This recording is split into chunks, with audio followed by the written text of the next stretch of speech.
My name is Michael, and I'd like to present Paralang, a website that serves as an interactive learning environment for deep neural language models and natural language generation. Before I delve into it, and in the process unpack that mouthful, let's start with a quote that neatly summarizes some of my early interest in the potential of machine learning. The real philosophical lessons of AI will have less to do with humans teaching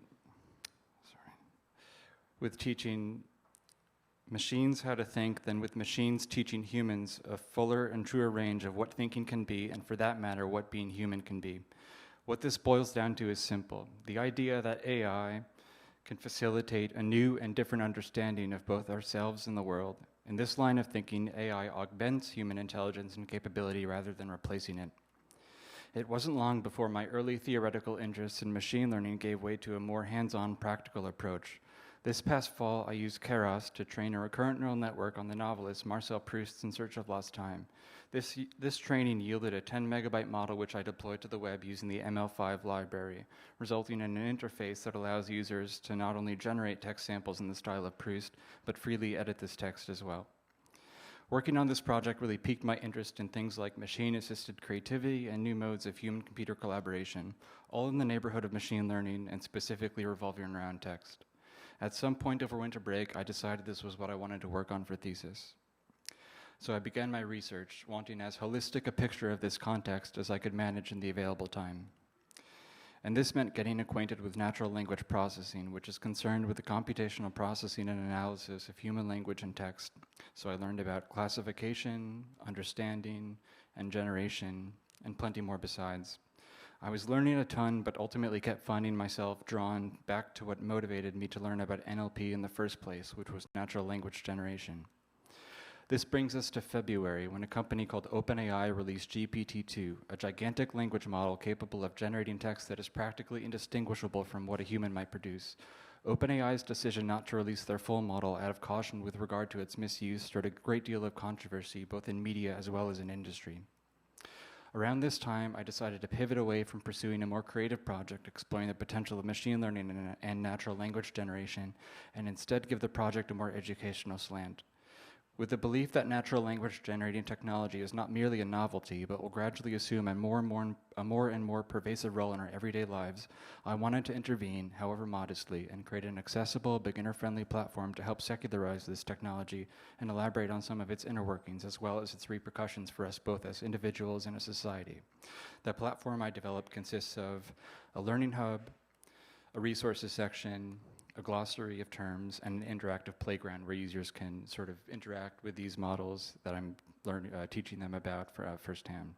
The platform's motivations and aims can be summed up in 4 words, each conveniently beginning with the letter C: clarity, concern, confidence, and curiosity. Clarity. When new media are actually new, they almost always undergo a turbulent period where they're alternately seen as exciting, bewildering, and occasionally even threatening or dangerous. Take film editing or Photoshop. Both allow skilled practitioners to manipulate images of the world, weaving together untrue narratives and fabricating unreal or fantastical scenes. Early adopters of both film editing and Photoshop were convinced they were revolutionary practices, while others simultaneously derided them as manipulative, crude, and even potentially malicious. All controversy which at one point in history attended both of these practices has now totally evaporated. And so today, even if there isn't a one-to-one correlation between the fissures introduced by the new media of old and some of what deep learning has been shown to be capable of today, it's still worth entertaining the comparison in a critical way. It's important to understand that when new technology is better and more soberly understood, as a society, we're better equipped not only to maximize this technology's productive and creative potential, but also limit and protect against its destructive and malicious misuse. And one of the best ways to facilitate sober understanding is to combat misinformation, which up to this point has been rife in journalism and popular culture, where machine learning is routinely exaggerated and even anthropomorphized, insofar as various human characteristics, such as advanced modes of sensing and reasoning, are attributed to it. AI is often portrayed as being equivalent with a kind of disembodied brain, a fake blue brain radiating weird light, when in reality it's mostly just data and matrix multiplication. Speaking of data, concern. Let's return to GPT-2. It was trained on our gargantuan data set called WebText, which is approximately 40 gigabytes of plain text in size. For comparison, Tolstoy's War and Peace, a 1,200 plus page novel, is a mere 3.2 megabytes.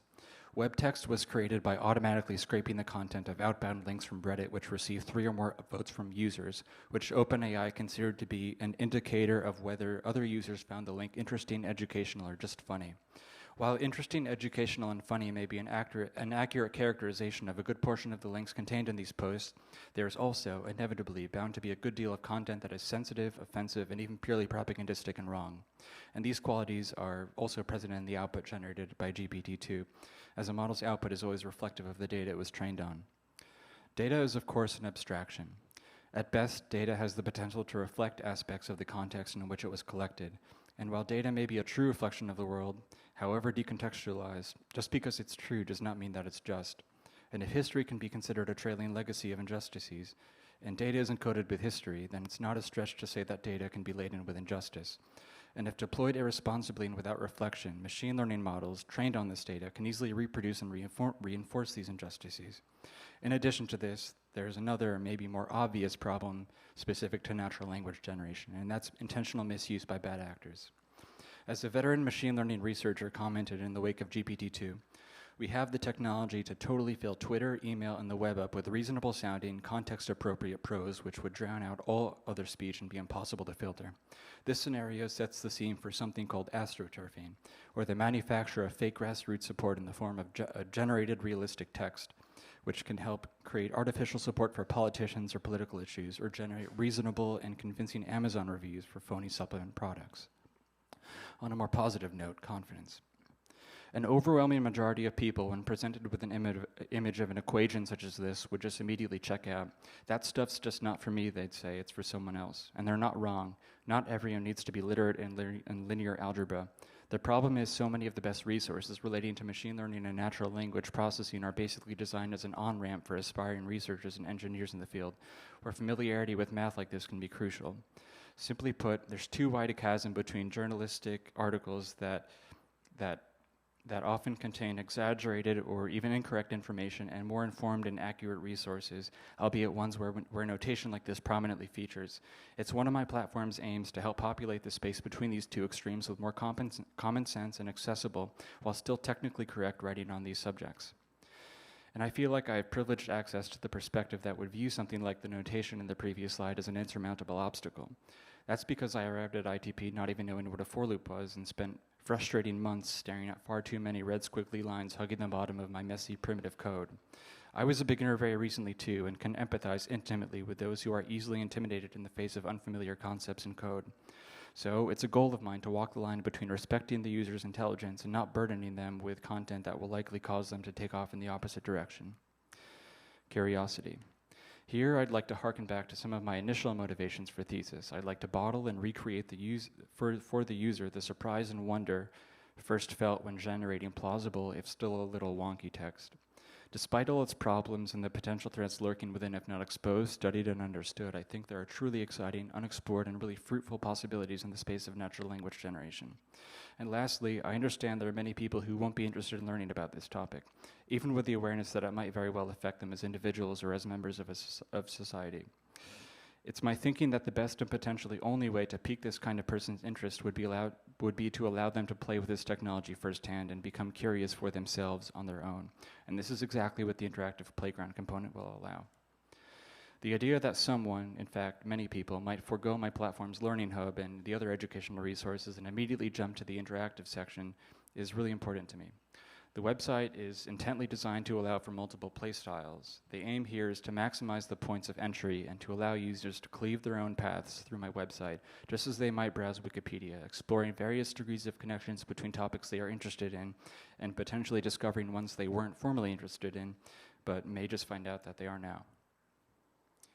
So here's sort of a demonstration of my syllabus, and you can sort of jump to a slide that you're interested in, and from there you could maybe click a link that takes you to the resources section that, you know, you see an article that interests you and you read that article. And roadmap and future plans. A ton of work went into this project, but it still mostly feels like a byproduct of all the learning I've been doing over the past months. I'm only one person, and this is an ambitious idea project. I'm committed to growing and working on it, but it's not done. Thank you.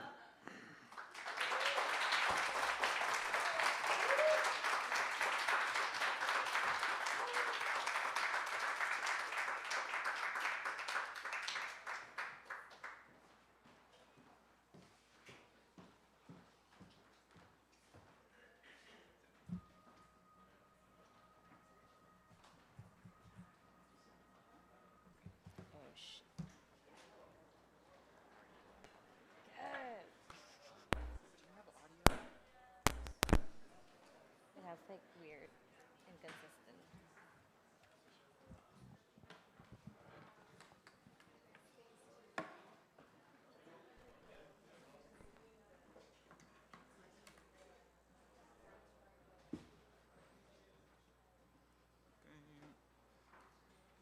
Oh my god, why does it look like that? Yeah, so it's separate display. And also the sound, remember the headphones too.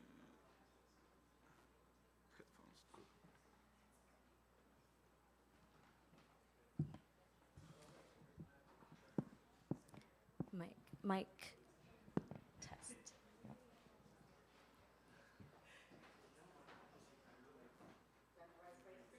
I think so. Can you hear me?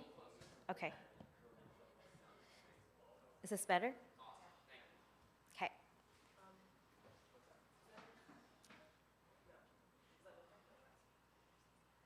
Yay.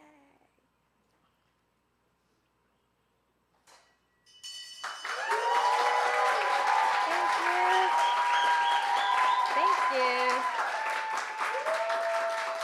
Thanks so much. Hello, everyone. My name is Crizia Fernando, and I'm here to talk about Emoji Speak, a platform that aims to improve emoji access with speech. In my last year at ITP, I've learned about the importance of designing for accessibility, or the practice of ensuring that websites can be accessed by a wide range of users, including people with disabilities. Can designing for accessibility improve products and digital experiences? Microsoft's inclusive design method explains this best. For example, when we design for a person who permanently lost one arm, someone with a temporary arm injury, and a new parent carrying a child would benefit from the insight we have collected in the research. Emoji Speak started and was inspired by an interview I did with Amy, a former coworker who is legally blind or has low vision. This means she can see partially, but her vision cannot be improved with regular eyeglasses. This is a photo of her iPhone, where the text is zoomed in at 200%, and the color is reversed to decrease photosensitivity. What struck me during our interview is her passion for emojis. Amy recently just discovered emojis and used it a lot to text her friends. I was very curious to learn more about how users in the visually impaired spectrum use emojis, so I did some more research on this. How do blind people interpret emojis? Using screen readers or text-to-speech, any visual content that has alternative text can be read out loud on mobile or desktop devices. Let's try to compare the experience of the emoji's audio sample with its visual counterpart on the screen.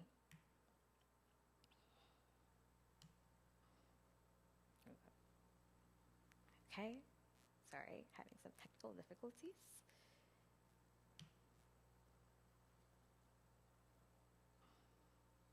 Wasn't sure what's happening. Oop. Let's try that again. Wasn't sure what's going on. Anyways, the clapping hands emoji is read as clapping hands, medium skin tone, clapping hands, medium skin tone, clapping hands, medium skin tone. This audio This audio sample is the current text equivalent of the clapping hands emoji that many people use in text messaging, which is usually sent multiple times. Oh my god. Hold on a second.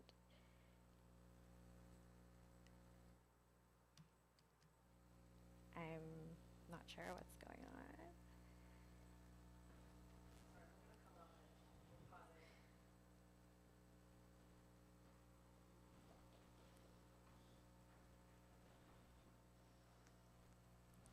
It's not playing.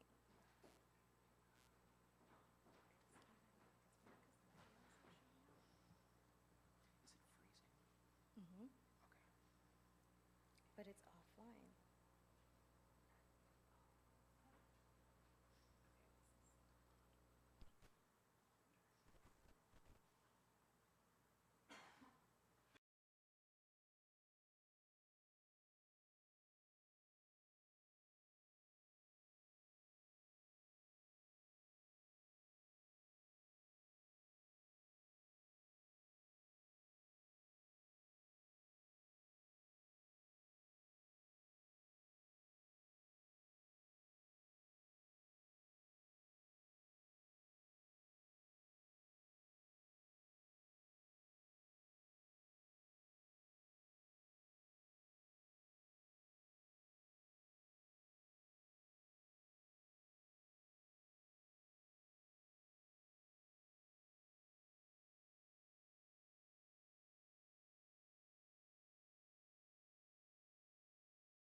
present.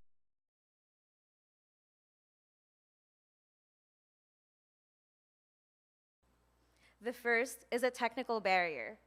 Emojis are originally designed for visual delight.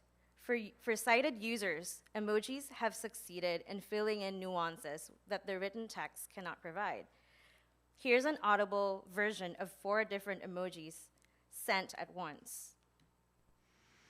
Sleeping face, face screaming in fear, face with heart-shaped eyes, smiling pile of poo. Is the experience as delightful as its visual counterpart?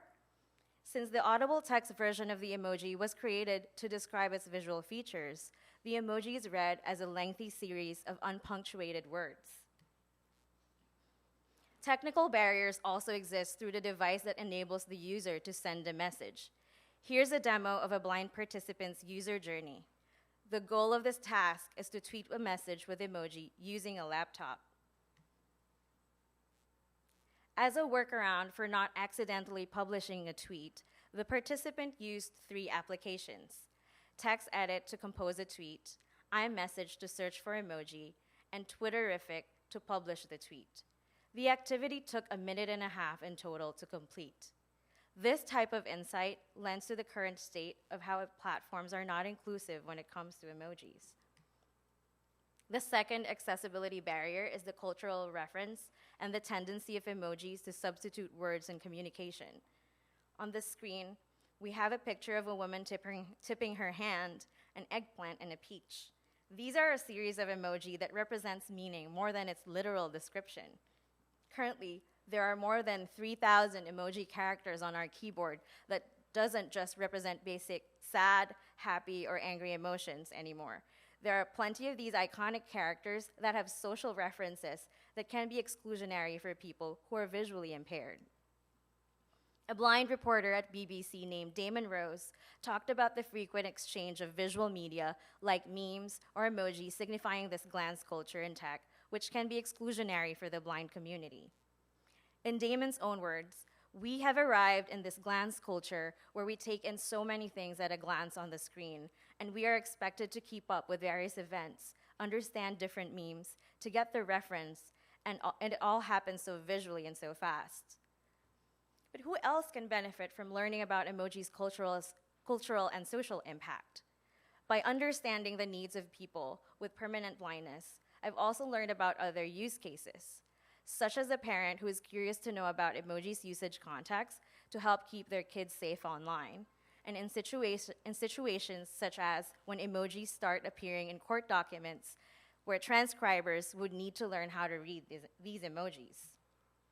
To address the need of providing a cultural reference for emojis, I've created Emoji Speak, a platform that aims to improve emoji accessibility through a user-driven dictionary and a text-to-speech message board. Emoji Speak is created for visually impaired users, sighted designers, and the accessibility community to find ways to co-create emoji meaning and replace some commonly misappropriated labels. Early design considerations for the platform leverage automated features and capabilities that already exist in many messaging platforms. Is it a chatbot? Does it use predictive search? The solution I ended up with leans toward a community-driven approach to support the main goal of building awareness and improving emoji accessibility. One of the main features is a dictionary that enables the user to suggest an alternative definition for each emoji. This section is where users are able to search for the emoji, suggest their description, and upvote on the meaning that best fits the emoji. It uses Twemoji, which is an open source emoji library that is developed and designed by Twitter. This is how the emoji dictionary works. The user will search for the emoji and type a keyword. In this case, the emoji in question is called the information desk person. The information desk person emoji is now being redefined as sassy woman doing a hair flip. Users who agree with this meaning will then click the upvote button. And the other side of the platform is a text-to-speech message board, or what is called the composer. The composer section is where users are able to type a message with emoji, and the new text entered into the dictionary updates the description of the emoji when the listen button is pressed. This is how the emoji composer works.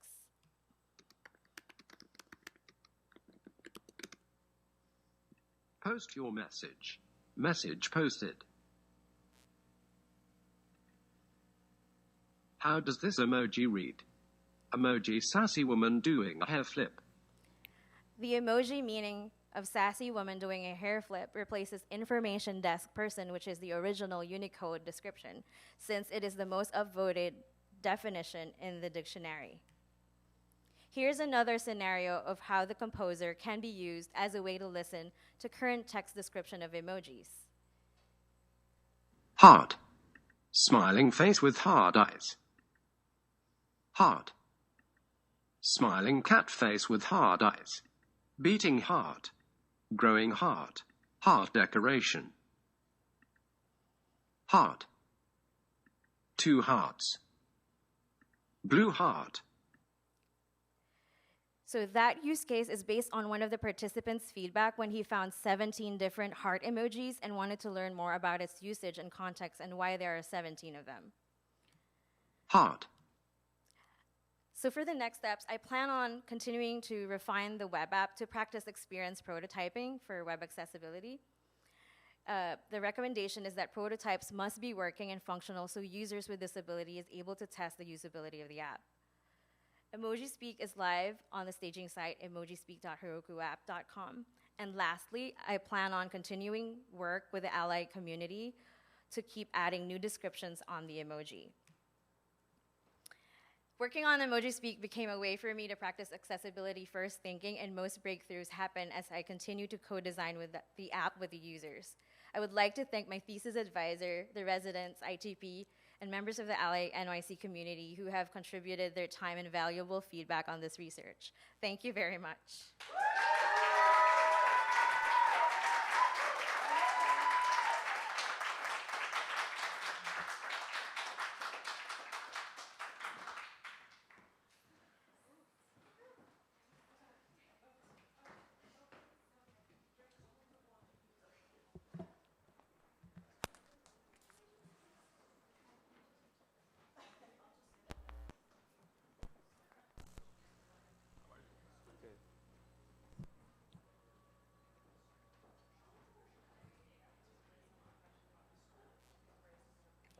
And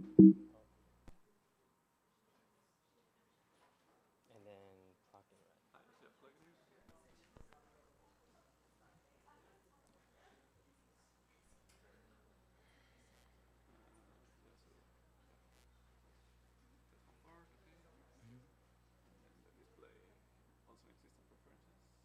Preferences.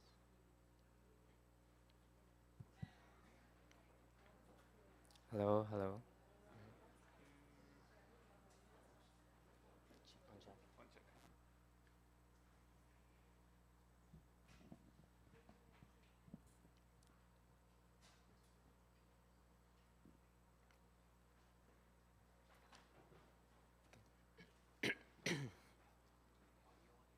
Yeah.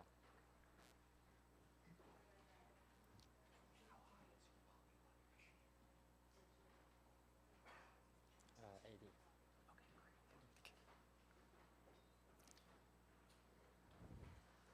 Okay.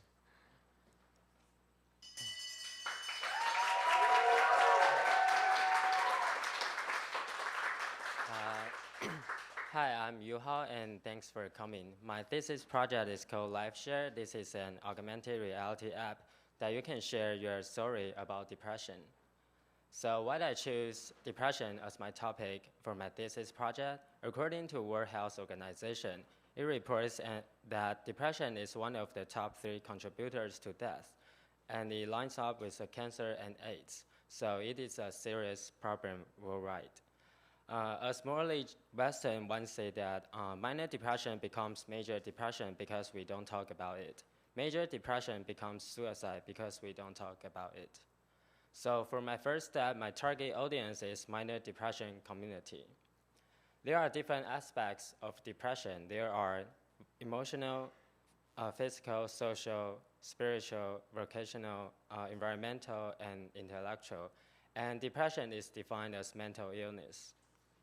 For my further research, depression is also a serious problem in Taiwan, which is my country, But there is only one mental health support group in my country, so let's talk more details about this. According to Taipei, a Taiwan news agency, it shows that there are 2 million people are suffering from depression with different levels, but sadly, only 20% people seek help.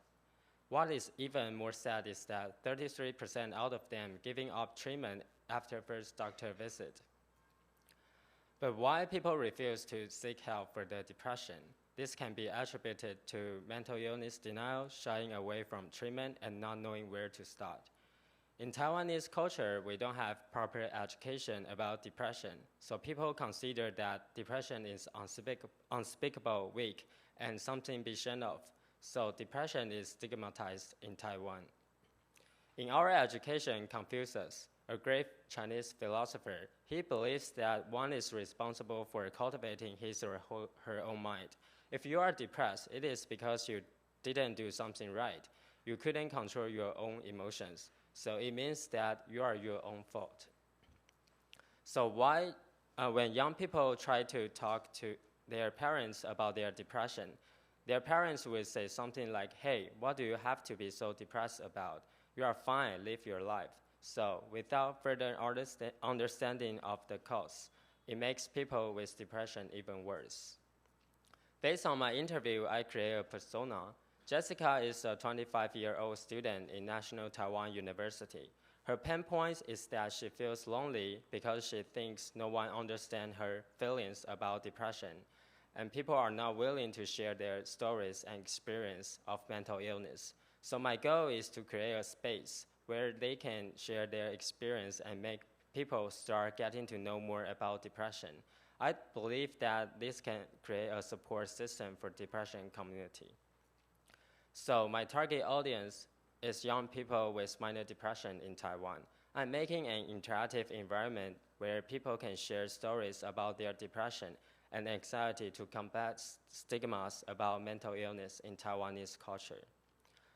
I chose augmented reality to achieve my goal because it has greater feeling of presence. And people are not willing to go out while they are depressed. In Taiwan, people are very busy with their work. We don't have time to go outside, so augmented reality is a great medium for me. These are the references for my visuals. It's colorful and neat. And these are the references for my design. On the top right, for example, Plus 44 is an interactive installation allowing British to share their anxiety and depression after England gets off European Union. Based on those references, I choose this color for my design. Yellow is the color of sunshine. Orange combines energy of red and happiness of yellow. Pink means romance, love, and friendship. And light blue is associated with health, healing, tranquility, and understanding. I designed my app based on 3 elements. The first one is light bulb is able to light up the environment. And second, by sharing stories, we can create a support system to help and get help from other people. Lastly, depression is considered as darkness while people are depressed. This is a hierarchy of my app. From the top to the bottom, it has 2 versions of light bulbs, dimmed light bulb and lit light bulb, which have similar interaction. User can record, listen, and reply to the light bulb. And the color of light bulbs are randomly in my scene. So when people is depressed, take out live share, pick a light bulb, either dim or lit, and start telling their stories. Then it will light up the room, and eventually a support system is created. Similar to user journey, when people feel depressed, take out this app, and AR environment will show up. User can enter into a portal which is full with light bulbs. Pick a light bulb and start telling the stories. There are 5 steps in my app. Instruction guides user how to interact with my app. And user can click to record story if they pick a dim light bulb. While recording, gray light bulb becomes a little bit brighter. And when finished recording, the light bulb turns to be bright. If users submit the story, it will be stored to the story history. For augmented reality environment, I created this based on Unity AR Kit. Combined with user interface and augmented reality. These are the scenes that user will see. First, enter into a dark room with dim light bulb, and while telling a story. And if user pick a lead light bulb, it will show up a story history. And finally, the dark room will be full with the lead light bulb. Here is a video for my documentation.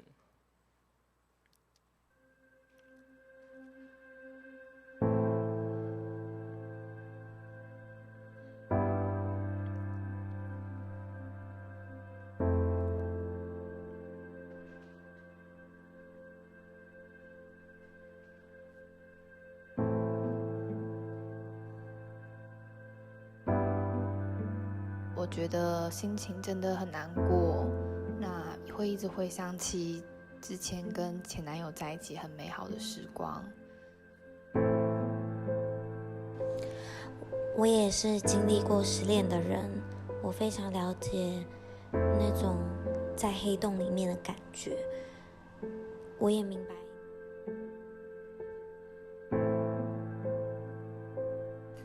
那种感觉很像你掉入了一个很深很深很深的黑洞里面。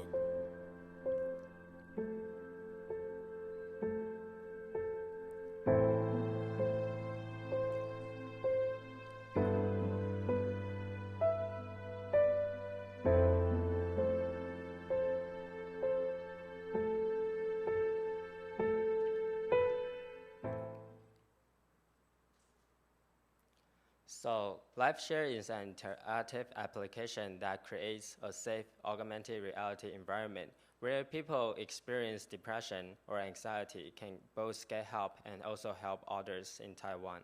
For people who are depressed and anxious, this is a place where people can share their experience anonymously.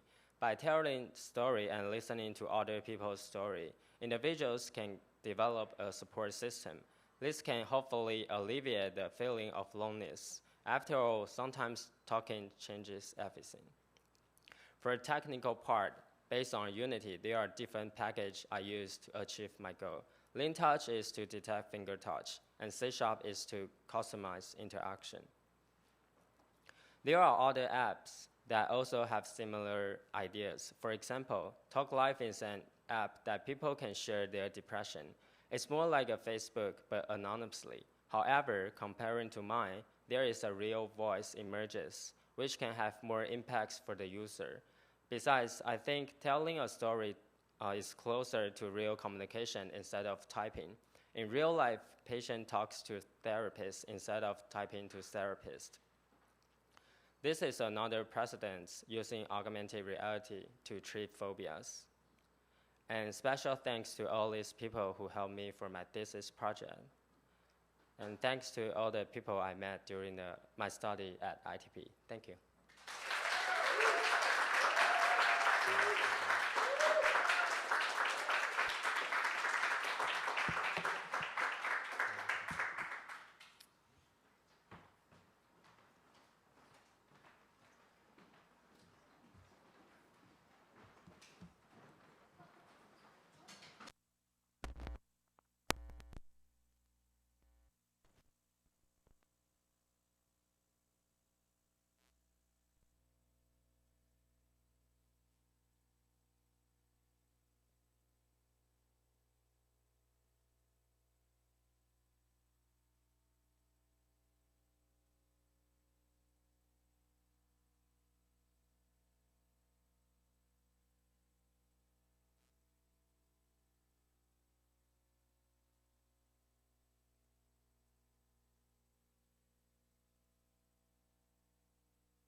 Hi everybody, I'm Anita Mbabazi.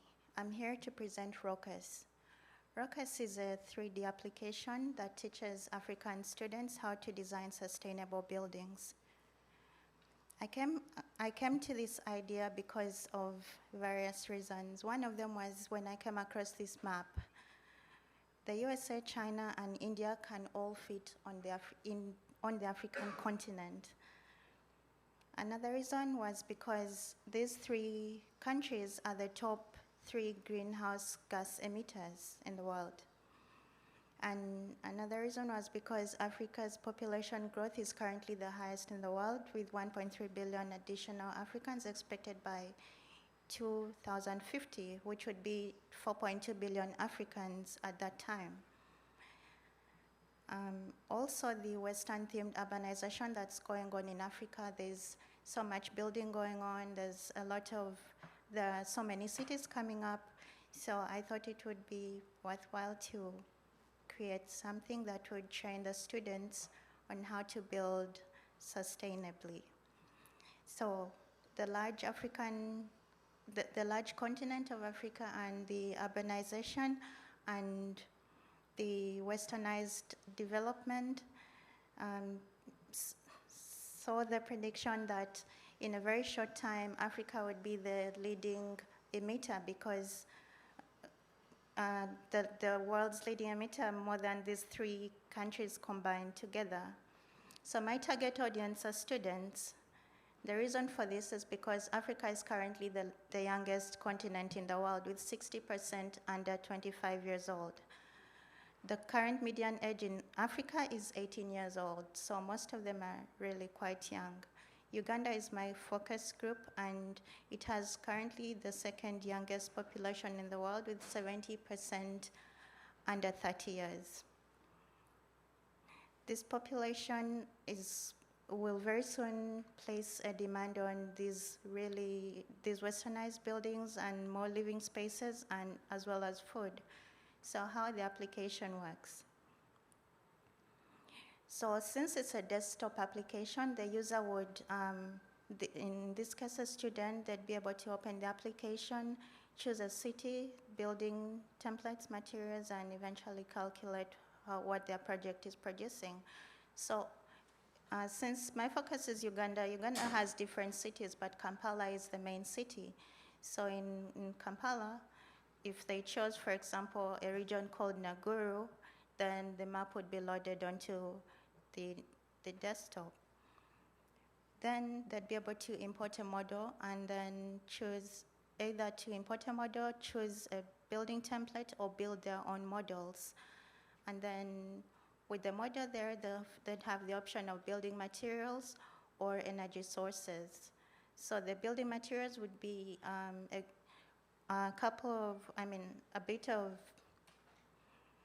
there'd be a list of different materials which would be in the African languages, because most of them would probably understand them that way, where to get these materials and how to learn more about the materials.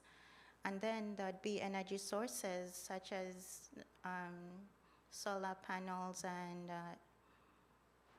solar water heating, hydropower, different ways that they can power their homes.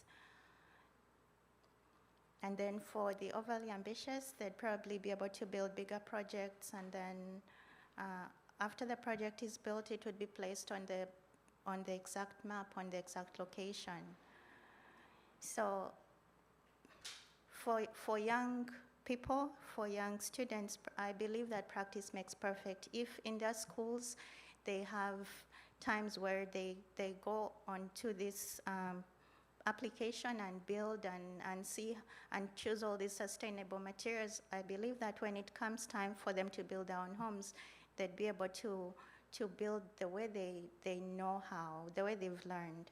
So during my spring break, I traveled to Uganda and spoke to a few people. One of them was an architect who said that currently the clients in Uganda mostly demand for the glass buildings. They see all these buildings in the US, they see them in China, and they want them built for them, for their homes and for their establishments.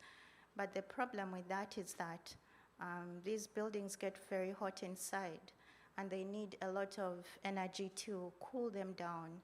So if with the rapid urbanization going on, this is happening in Kampala, it's happening in Nairobi, in all these African countries, and so much energy is required for them to keep cool.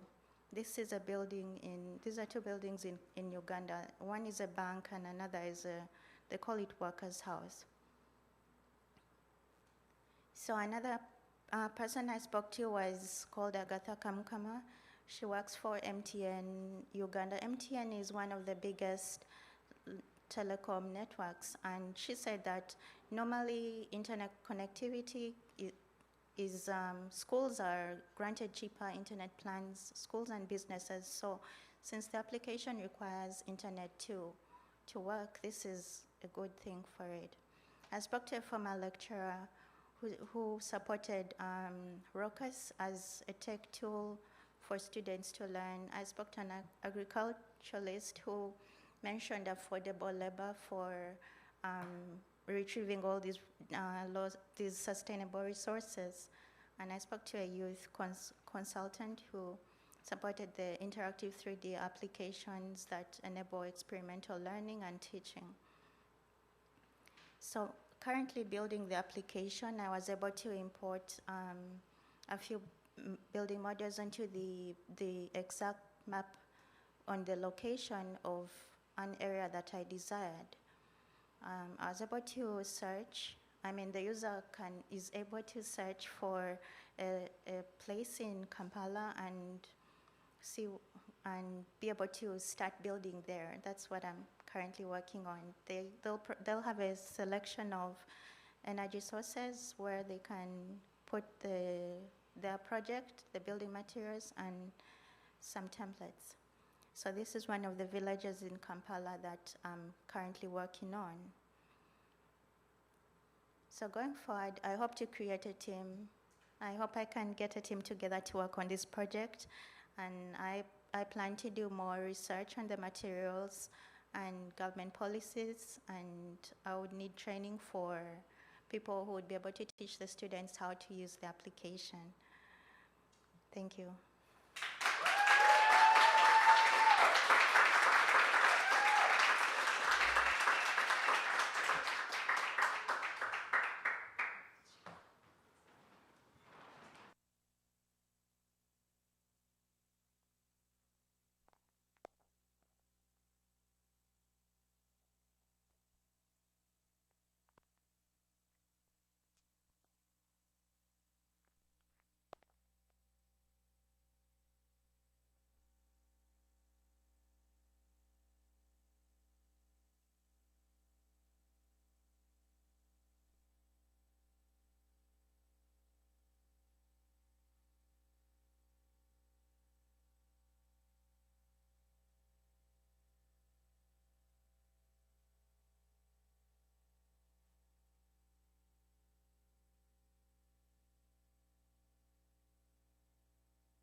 Thank you, guys. Today I'll be talking about the machine learning for social good. How do you study pedestrian movement? It all started in 2016 when I was curious how do we evaluate different policies for transportation networks. And I did my internship in the MIT's ITS lab in 2016. So I was a part of the larger group which was developing a SimMobility and urban simulation platform. SimMobility was able to predict mobility demand in transportation networks under alternative future scenarios.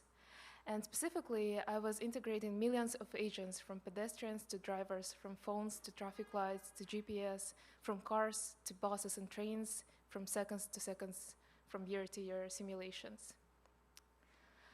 It all came along to the development of the different project which was in combination of unsupervised machine learning methods and traditional transportation modeling techniques. In 2017 to 2018, I was building a city scalable destination recommendation system specifically for seniors to increase their mobility. And I was able to simulate different scenarios across the Manhattan area. And it led me to develop those skills in the combination of machine learning methods and transportation network analyzers.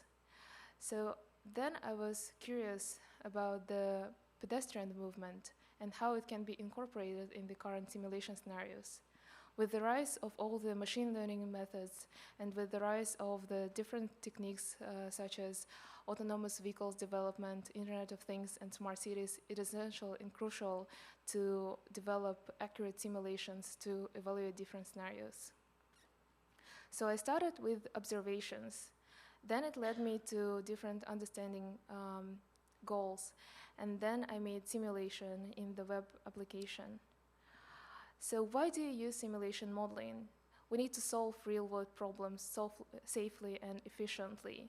We also need this tool to be interactive so that we increase the understanding and trust of our end users. I was curious on learning the underlying behavior rules that pedestrians follow. I wanted to demonstrate empirically that collective behavior emerge. Given that unsupervised learning techniques not only allow to train the agents into achieving concrete goals, like crossing intersection, for example, it can also learn different behavioral patterns. I was curious in discovering those patterns.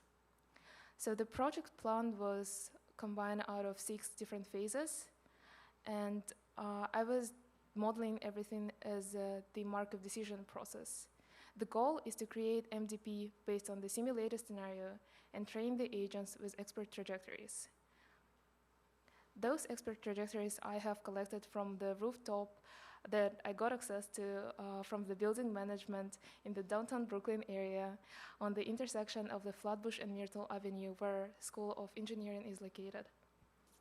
In order to extract trajectories, I used Python script and labeled each agent individually and extracted these trajectories into the CSV file. This was my primary input into the model. But after doing the first 3 steps, I encountered the problem. The extracted rules appear unacceptably different from the observed behavior. And I needed to reiterate the steps 2, 3, and 4 to reevaluate the model.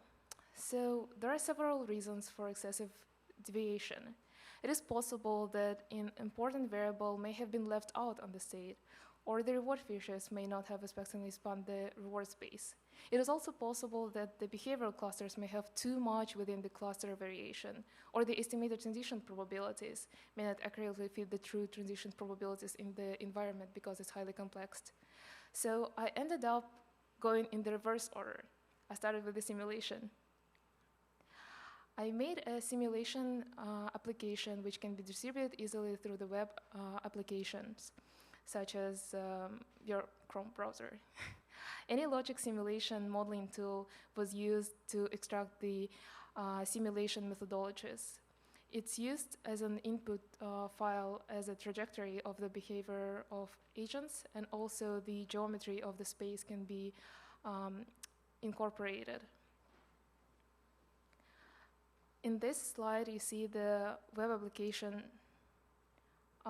simulation and example of how the simulation happens. The color shows different density and the speed of the agents themselves, and also you see different geometry, which is highly complex, but agents learn how to navigate through the space and achieve the goal.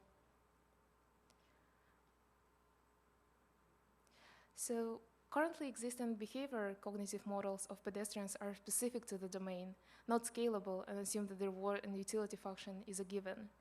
But in complex scenarios like intersection crossing, agent's utility function is often unknown. To solve this problem, it is reasonable to use inverse reinforcement learning. But as we have seen, it's also hard to construct those models to make it replicate the current scenario of the real world. Therefore, we need to reconsider the model design and using the simulation tool, incorporate it and make it accessible to the wider audience. Thank you so much.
Hello, everybody.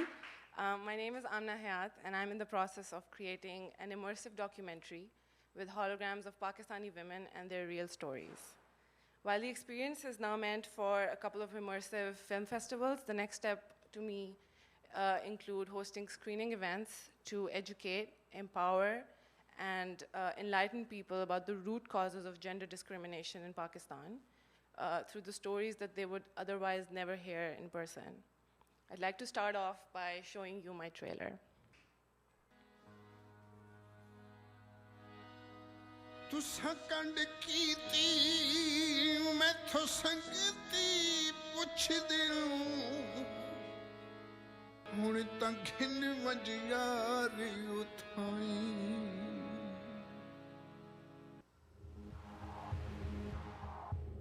अम्मी ने कहा कोई बात नहीं कि मारता है शोर तो अपने घर में रहो फिर मतलब कोई घरों में बातें होती रहती हैं. I asked him, what is that? He said that she has to be pure. At first I was like, what do you mean pure? He said, उसने कभी कोई हद ना पार की हो. अकेली औरत की कोई जिंदगी नहीं, बहुत मुश्किल है. हमें लोग अच्छी नजर से नहीं देखते. When I, as a trans woman, come into this equation, people still perceive me as a larka. Yes, nas ke se jaake ka kar liya. Mainu bachcha hoon wala si. रातों रात सानू आके ना गवा कर लिया. मैंने नहीं मारे मेरे बड़े ने तो खैर के लिए. अल्लाह करे सी चंगियां वे अल्लाह करे सी चंगियां वे. Pakistan is simultaneously the second worst country for a woman to be born in and the first Islamic state to have a female prime minister. Our culture is dominated by Islamic teachings, archaic cultural beliefs, blatant misogyny, and most importantly, the honor narrative. Its laws are dehumanizing, abusive, and many times violent. There are 1,000 honor killings, 400 acid attacks a year, and marital rape is not even considered a crime. In Pakistan, only 13% of girls are still in school by 9th grade. Education is the key predictive tool for future abuse, and there are multiple hurdles to girls' education in Pakistan. The number one reason is marriage. 21% of girls in Pakistan are married before their 18th birthday. Young girls are forcibly married off in order to resolve feuds between different clans. The culture of educating sons and grooming them as breadwinners is very common. and limited resources ensure that parents spend more money for a daughter's wedding compared to her education. Girls aren't welcome in public spaces. Abduction, rape, and other safety concerns bother parents. The cultural notion that a daughter is a burden plays into the fact that 4 out of 10 Pakistanis live under the poverty line, and the remaining are slightly above it. The effects of poverty are everywhere, but the country's dual system of civil and Sharia law enables a cloak of invisibility over these effects which belong to a particularly gendered nature, while law enforcement authorities routinely dismiss crimes against women as private disputes. The country's women's status differs significantly by the community she belongs to.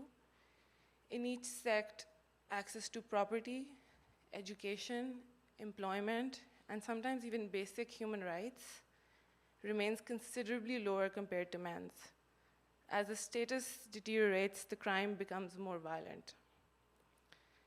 The hymen reconstruction surgery for a privileged woman slowly evolves into the honor killing of a rural woman who defied her father to marry for love. Voicing all of these is not safe, never an option. From the richest woman to the poorest, from urban women to rural, educated to uneducated, the suffocating nature of these honor narratives affects us all. So I collected stories anonymously in a secret 25,000 strong Facebook group of Pakistani women from across multiple sects in the society who wanted to share them anonymously or through an actor. My vision was this, like a semi-fictional, glitchy holograms of Pakistani women and their stories, where the stories get darker as you traverse through the experience. I ideated the holograms to be divided between their thoughts and their truths, thoughts that are showing off the hidden, deeper truth within.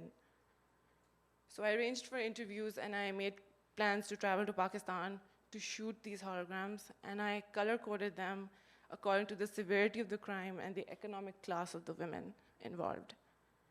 In preparation, my mom made me a perfect little studio in my house in Lahore, where I conducted most of my shoots. Everyone was mostly just concerned about hiding their identity, and while they spoke about their injustices, who will watch this in Pakistan and will my face be visible was the most commonly asked question. So this is Natasha. She walks around with a black eye every now and then, but she still gushes about her husband and shows me their loving selfies as society expects and demands. I use DepthKit, the software that combines the data streams of a DSLR camera and a depth sensor, Kinect, in order to make these holograms. Some of these, however, had me running around with equipment all over town. This is Saima. She's a famous Mujra dancer. Mujra is a very vulgar, although fully clothed, dance form, and the audience is 100% male. These are Nida and Saima, two beauticians who work for the Smile Again Foundation. They both got doused in sulfuric acid at some point in their lives after rejecting the men in their lives for better opportunities.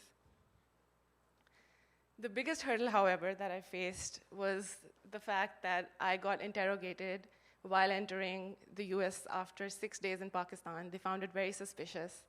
And what I didn't know was that they wiped half of my data and stole my hard drive. Thankfully, some of these were redone by my trusted friends who had worked day and night with me while I was there, and they could replicate the process in my absence.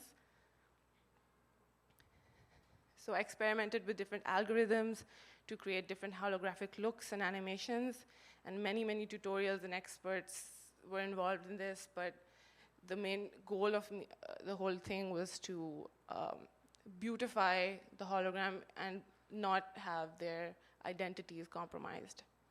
So I decided upon this look called the Million Particles look, which I created using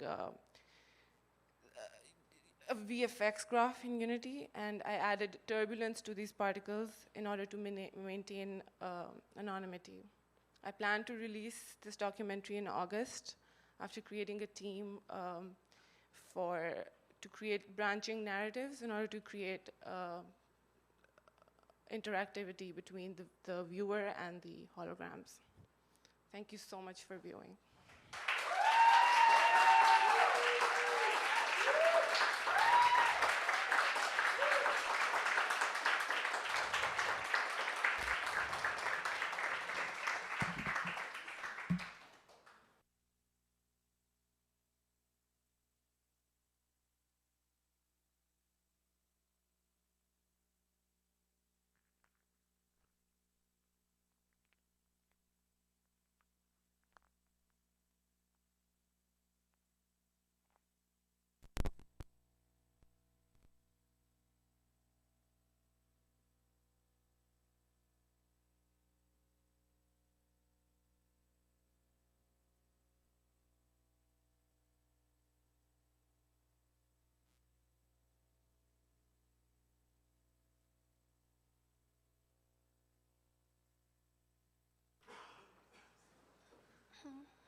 Hi everyone, I'm Mei Cheng, and this is my thesis project, Wu Wei.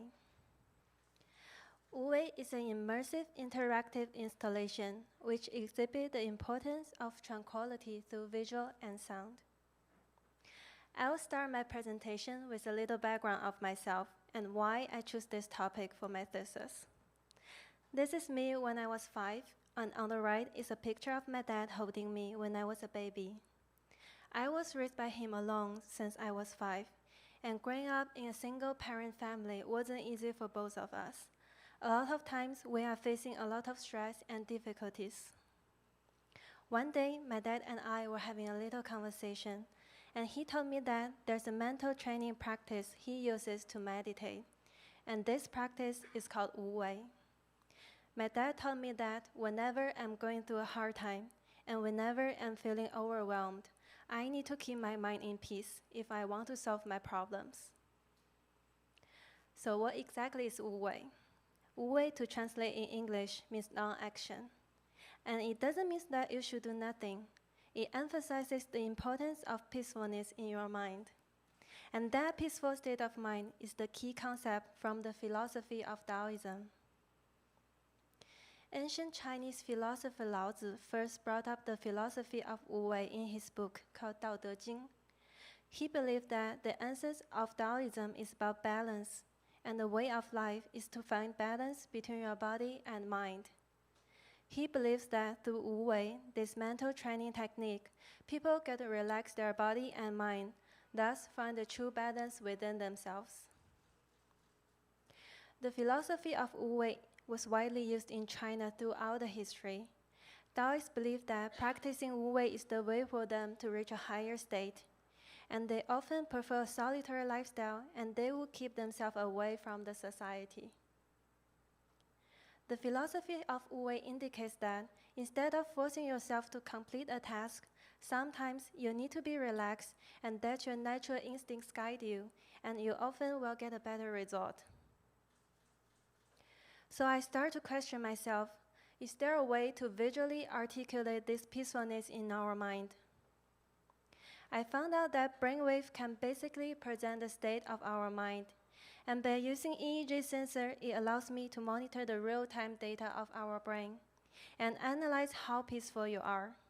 It also allows me to extract the brainwave data and input them into processing to control the visual elements.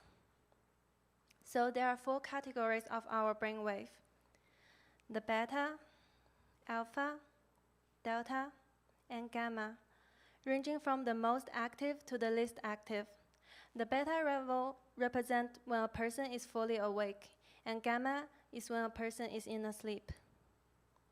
For the purpose of my design, I'm only going to monitor 2 channels of the brainwave, the alpha and delta, which are the two that measures calmness level of our brain. And here's a video of me monitoring my own brainwave using the EEG sensor. And there are some volunteers testing out the EEG sensor under different environments. As you can see, the first picture on the left shows the user is reading a book in a public space. As a result, her brain is in a fully active mode. Versus the last picture on the bottom, the same user testing out the sensor in a private space with music meditating her. Her brainwave is in a much peaceful state. One of the experiments I user tested was this mind ball game. By using NeuroSky EEG sensor, users are able to use their brain to control the float height of the ball. The more peaceful the person is, the higher he or she will able to float the ball. But when I tested this in ITP, the result didn't go really well. The user won't able to calm down and make the ball float when the space was crowded with too many people around them. And when these users are trying very hard to make the ball goes up, the ball didn't even move because they couldn't maintain the peacefulness in their mind. So I think it is safe to say that in order to calm our mind down, it is better for us to stay in a private space. And to find peacefulness often takes time. Finally, to get real relaxation is not to try or to force. From the result I got from the user testing, I designed this immersive installation where people can experience mentally peacefulness while meditating in this private space. Here are some sketch and origin ideas of my designs. And the visual design was inspired by Taoism, the Bagua map, which represents a complete balance when your body and mind is at a peaceful state. EEG sensor is sending real-time data of person's brainwave to mindwave, and it allows me to extract the brainwave data and input them into processing to control the movement of the particles. As you can see, when particles are randomly scattered in the space, it means that your mind is still unstable. And those particles will gather together when your mind is calm. I want people to think this installation as a physical embodiment of a mind. Each particle represents one idea, and when your brain is at ease, all your thoughts will form together. This is the technical details of my design. EEG sensor is sending the real-time data to mindwave, and then sending the process data to processing. Processing will extract the data to control the movement of the particles. And when processing is getting data from the mindwave, it will trigger to start the movement of the particles. Depends on the brain value it got, it will have the result of whether the user is now relaxing, in the process of relaxing, and fully relaxed. And here is the documentation of my work.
I think that we are all facing some kind of stress or pressure in our life. And I hope that when we are facing those difficulties, we can all keep a peaceful mind that may lead us to a better result. And these 2 years in ITP was the most incredible times in my life. I've learned so much from you guys. And thanks to all the ITP faculties, my families, and my friends. And special thanks to my thesis advisor, Stephanie. You're amazing. And also my thesis group, Seho, Jasmine, and Steven. In the end, I want to say that I love you all. Thank you.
My name is Erin Cooney, and my thesis is called Podscape. Soundscapes, speculative storytelling, and machine learning with humans and non-humans, machines and organisms. My thesis is a research-based art project accompanied with experiments in social practice. Podscape is a speculative story processing network consisting of a system of pods that represent stories from humans, plants, animals, fungus, and things. I'm exploring these ideas through a workshop ritual for pod story generation, an extinct bird sound machine learning model, and an installation. Some people call the age we are in the Anthropocene, claiming human activity is the dominant influence on the climate and the environment. In response, some argue what changed was capitalism. Donna Haraway uses these terms and offers a hopeful but not utopian addition, called the Thulucene. She states, the task is to make kin in lines of inventive connection as a practice of learning to live and die well with each other in a thick present. Our task is to make trouble, to stir up potent response to devastating events, as well as to settle troubled waters and rebuild quiet places. I came to ITP with many questions about existing and potential relationships with the organic world, technology, art, and healing. How can we readjust our stories in use of contemporary technology, the offspring of government war machines and capitalist ventures that are funneled into entertainment and personal use? Exploring Haraway's Cyborg Manifesto, she dissuades the demonology of technology and encourages the use of the master's tools for liberation, in contrast to Audre Lorde's declaration that the master's tools will never dismantle the master's house. Can the cyborg help us out of the maze of dualisms? Machine learning algorithms build a mathematical model based on sample data, known as training data, in order to make predictions or decisions without being explicitly programmed to perform the task. It is a subset of artificial intelligence. This technology isn't necessarily problematic in itself, but the use of biased data sets for certain purposes are. I was interested in its animating quality, not as a direct mimic, but in the particular kind of aliveness that results from the interaction of organic and machine, and the potential emotional and social effects this can have. I used Wavegon to create the model, a machine learning algorithm which learns to generate raw audio forms. This is a very basic diagram of machine learning. I collected extinct bird sounds from various databases globally, primarily from the Cornell Library. They were all very helpful, but none of them had an extinct animal filter. These are 3 of the species that are a part of the project. I thought of extinct bird sounds and what that could mean conceptually to train a model on them. This decision is a way to not only mourn the loss, but to celebrate the beauty of their existence. It's also a way to ask questions about machinic ecologies. These species didn't interact when they were alive like they are in this process. I was less interested in the later, very realistic sounds, and more intrigued listening to the earlier outputs, where it sounded like a bird trying to sing through a machine song. Here are some of the sounds.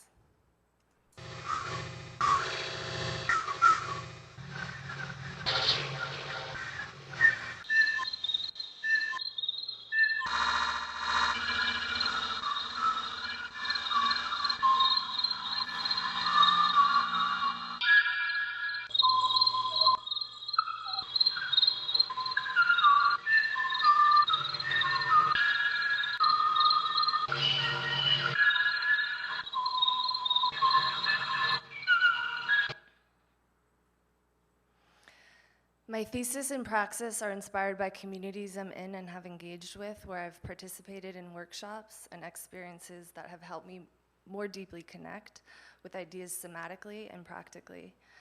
These stories physically live in our bodies until we process them into new ones. Karen Barad examines entanglement on a micro level with her idea of interaction. She explains, there is no such thing as an interaction. We in all matter are not hyper-individualistic. We don't predate, but rather we emerge through our interactions. And no one story can live in one body. One influence for my workshop was C.A. Conrad's practice called somatic poetry rituals. One act involved swallowing a crystal from a deceased lover every day for a month and allowing that to generate poems. I also incorporated somatic and sensing exercises I've experienced with Eliza Swan and Laura Stinger of the Golden Dome School. The workshop ritual explores using somatic exercises to quiet the critical mind, to heighten receptivity in order to sense with the whole body, animism and perspectivism, and creative writing with non-humans. My workshop consisted of 3 stations: plants, fungus, discarded cell phones, and pagers with rocks. I opened with a group body humming to segue into connecting somatically, to feel the physicality of the voice and to connect with body stories. A participant said they felt like they were in a rhizome and their body had morphed into the groups. It was about starting with toes and moving up through the head, where consciousness wasn't then centralized in my skull, but in conversation with a state space of sounds. The group was divided into 3, where I guided them through various sensing exercises that included sensing with their hands, backs, vocalizing, scrying, or looking in a soft 2-way gaze and free writing. Each station had an optional story prompt that involved a non-human counterpart. After each station was complete, I invited them to circle any word or phrase that resonated and combine them into one piece. These stories were experienced in the final installation, with the outcome being pods. I was also exploring animism, defined by Anselm Frank as designating a cosmos in which theoretically everything is alive and communicating, and potentially possesses the qualities of being a person, or at least an agent of some kind. It declares all boundaries porous, in which no entity precedes the sets of relations that bring it into being. My project culminated in an installation at the venue Pineapple Reality 3 weeks ago. It was the first iteration of a physical pod story. The sculptures resonate with the 3 stations from the workshop. The materials used are sustainable and include homemade bioplastic, chicken wire, ecopoxy, fungus foraged from Queens, plants, rocks, cell phones, and pagers used during the workshop, set in a greenhouse. The stories from the workshop were played through headphones and the trained bird sounds played in speakers. This is one of the stories from the workshop.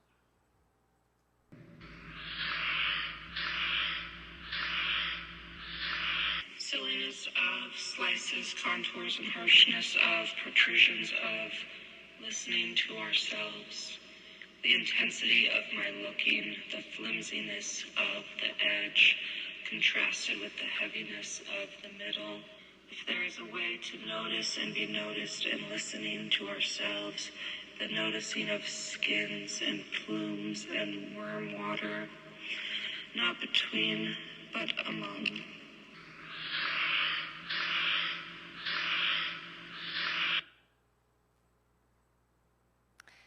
We've been told a story that our mind, spirit, and body are split. Nature is a construct outside of ourselves, and culture a construct outside of nature. Certain humans are more important, and matter's only significance is that of being our stories. Many have, are, and will continue to tell a different story.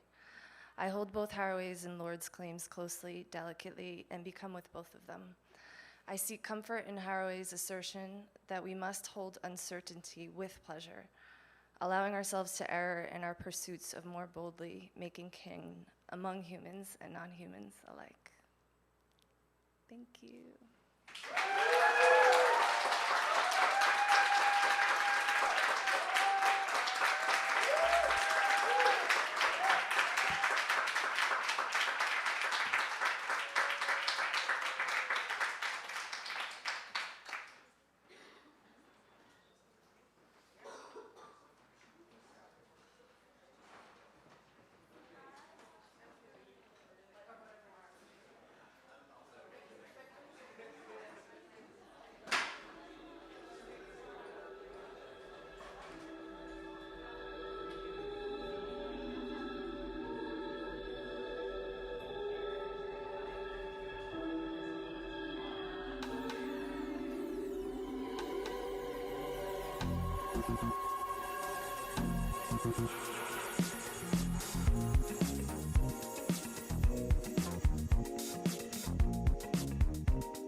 frappé, violé par le trio, pour rien, pour rire et sans passion.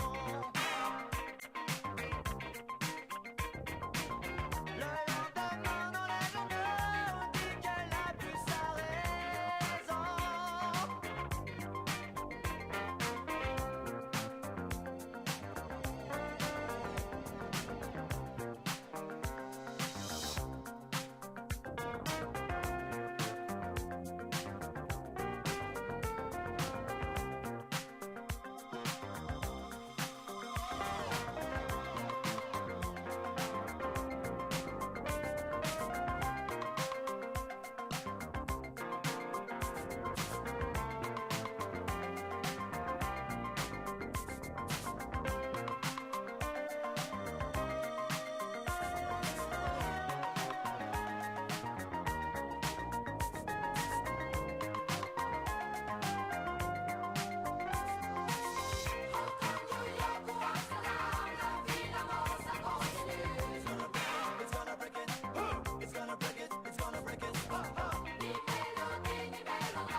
Wait, fellas, don't wait,